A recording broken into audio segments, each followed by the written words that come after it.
Nama Menteri Keuangan Sri Mulyani mencuat setelah diminta tim hukum Anies Mohaimin dan tim hukum Ganjar Mahfud untuk menjadi saksi sidang sengketa pemilu di Mahkamah Konstitusi. Selain Menteri Keuangan, Menteri Sosial juga diminta hadir karena dikaitkan dengan bantuan sosial. Sebelumnya, Menteri Keuangan membeberkan anggaran perlindungan sosial atau Perlinsos sebesar Rp496 triliun yang dikelola sejumlah kementerian dan lembaga.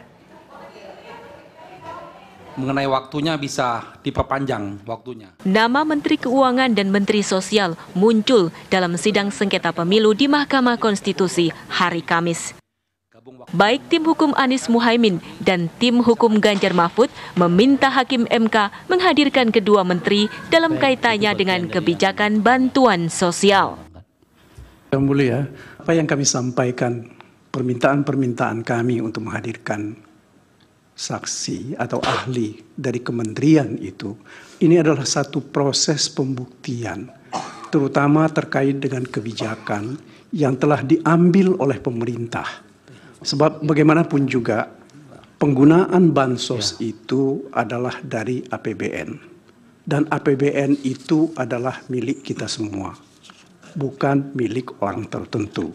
Nah, oleh karena itu, karena ini tidak bisa dimintai pertanggungjawaban atau dimintai keterangan terkait dengan hal-hal yang lain, maka kami harapkan kami diberi kesempatan untuk meminta mereka dihadirkan sehingga bisa menerangkan apa yang menjadi dasar dan pertimbangan penggunaan bansos yang sampai 495 triliun. Iya, mungkin cukup Pak Mahir, nanti kami pertimbangkan semua itu. Sebelumnya, pada hari Senin, Menteri Keuangan Sri Mulyani membeberkan anggaran perlindungan sosial tahun anggaran 2024 yang mencapai Rp496 triliun. Anggaran tersebut dikelola sejumlah kementerian dan lembaga, termasuk untuk subsidi energi dan non-energi yang dianggarkan Rp330 triliun. Assalamualaikum warahmatullahi wabarakatuh. Anggaran perlindungan sosial tahun ini mencapai 496,8 triliun. Perlinsos, bukan bansos ya, perlinsos. Perlindungan sosial. Kemarin juga saya dengar bahwa Kementerian Sosial di DPR menyampaikan bahwa untuk Kementerian Sosial hanya bertanggung jawab 75,6 triliun. Itu memang untuk program kartu sembako yang bawah ya.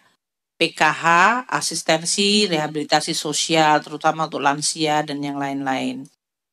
Kemudian di dalam Perlinsos ini, karena orang bertanya, loh kalau Kemensos hanya 75,6, sisanya siapa yang mengelola? Satu, Kementerian Pendidikan. Berbagai program membantu siswa-siswa atau mahasiswa yang tidak mampu, itu PIP maupun KIP. Itu 30 triliun sendiri. Itu adalah memang membantu perlindungan sosial bagi murid-murid dan mahasiswa yang kurang mampu. 30 triliun. Kemudian Kementerian Kesehatan 49 triliun itu untuk tadi masyarakat miskin yang tidak mampu untuk membayar BPJS Kesehatan.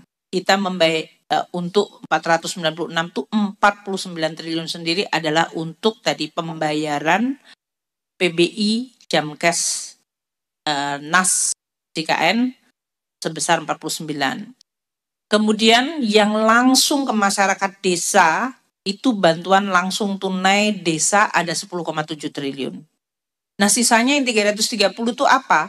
Itu adalah perlindungan sosial, bantuan sosial kepada masyarakat dalam bentuk subsidi energi. Seperti subsidi BBM, entah diesel maupun solar maupun pertalite, kemudian LPG, dan subsidi listrik. Itu semuanya langsung dinikmati masyarakat. Memang tidak melalui kementerian lembaga, tapi kita membayar langsung kepada eksekutornya yaitu PLN atau Pertamina. Untuk subsidi non-energi seperti subsidi pupuk, PSO, yaitu kalau kita naik kendaraan umum yang tarifnya dalam hal ini tidak mencerminkan biaya, itu disubsidi. Baik, makasih Pak Asko.